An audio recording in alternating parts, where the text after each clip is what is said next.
it would seem that he hadn't read the New Testament if he's going to make the statement that the New Testament nowhere has any place where Jesus claimed to be divine. It's filled with those kind of claims.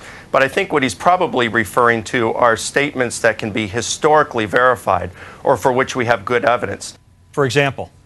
Well, for example, you've got Mark chapter 14, verses 61 through 64, where Jesus is before the Jewish leaders, and the high priest says, "Are you the Messiah, the Son of God?" And Jesus says, "Yes, and you will see the Son of Man coming on the clouds of heaven." That's something in the Old Testament that only God does. "And seated at the right hand of power." In other words, he's claiming to be a co-occupant of God's throne. Shabir, has he convinced you? No, I don't think so, because he's referring to the trial of Jesus before the Jewish Sanhedrin, and this is reported variously in Matthew, Mark, and Luke. In Matthew and Luke's versions, we have it that Jesus did not actually affirm the title. He said, "You are the ones claiming that I am," in essence. And to say that Jesus comes on the clouds of heaven proves that he is God himself. That would be to say that God could not do this for one of his creatures.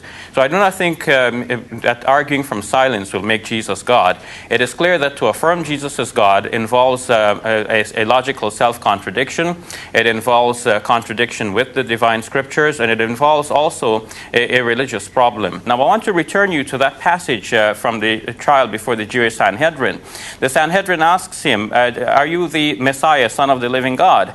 Now, and it says that Jesus said, "I am," in Mark's Gospel, but in Matthew and Luke's account of the same episode, Jesus says, "You say that I am." And unless you can first establish the actual words of Jesus, you cannot build a reasonable commentary on that. Now, it's okay, better but Shabir, to say what does he say right after that, "You say that I am"? He says, "You will see the Son of Man coming on the clouds of heaven and seated at the right hand of power." I mean, so these you are have to decide. Are you saying that his divinity is based on his saying "I am," or his saying that he's coming on the clouds of heaven? First of all, there is nothing clouds clear. Of heaven, seated at the right hand of power. Well, here I'm saying that God can do that for any of his creatures, and that would not make the creature himself God.